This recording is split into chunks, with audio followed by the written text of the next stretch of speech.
তো আমি এখন চলে যাচ্ছি সেচ পাম্প বা ডিপ কলে গোসল করতে। তাই তাড়াতাড়ি করে বাসা থেকে বেরিয়ে গেলাম এবং সাথে কিছু লবণ আর ছুরি নিয়ে নিলাম। গোসল করার আগে কিছু আম খাবো, তাই দেরি না করে লবণগুলো তাড়াতাড়ি মিক্স করতে লাগলাম এবং সামনের দোকানের দিকে যেতে লাগলাম, কারণ আমাদেরকে শ্যাম্পু কিনতে হবে। দোকান বেশি দূরে না থাকায় আমাদের বেশিক্ষণ হাঁটতে হয়নি।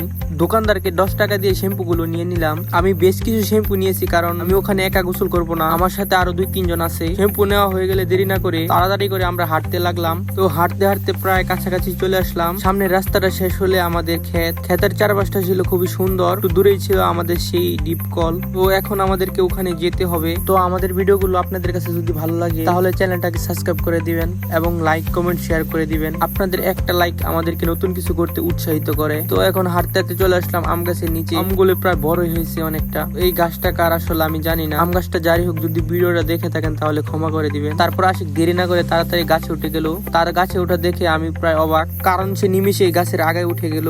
আম খেতে এসে কিছু পিঁপড়ার কামড়ও খেয়ে ফেললাম। প্রায় 20-30টা পিঁপড়া আমার পায়ে কামড়ে দিল। তো আমার পায়ে কামড়ায়নি, আমার সাথের ক্যামেরাম্যানকেও কামড়ে দিয়েছে। যাই হোক, তারপর একে একে আমগুলো হাতে নিলাম। আমগুলো ছিল অন্য গাছের থেকে বেশ খানিকটা বড়। তারপর একে একে 4-5টা আম পাড়তে লাগলো। তো আমি নিচ থেকে আমগুলো একসাথে জড়ো করে রাখছিলাম। এক পর্যায়ে আম পাড়া শেষ হয়ে গেলে আমগুলো নিয়ে চলে যাচ্ছিলাম গন্তব্যের দিকে।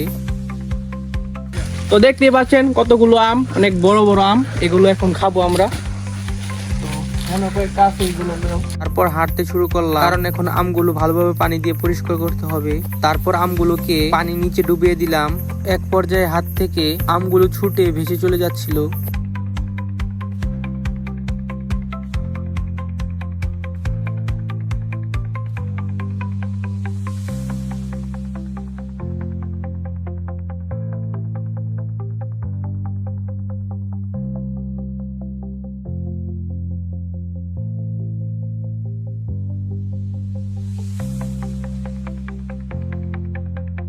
আমগুলো খুবই সুস্বাদু ছিল। তো আমগুলো খাওয়া শেষ হয়ে গেলে তারপর আমরা ডিপ কলে গিয়ে গোসল করব।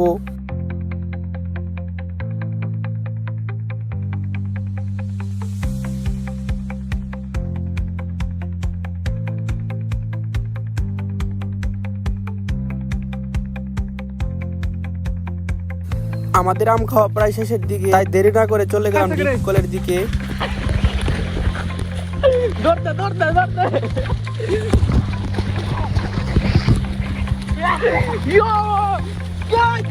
আমরা এখন চলে আসছি মাঠের ভিতরে।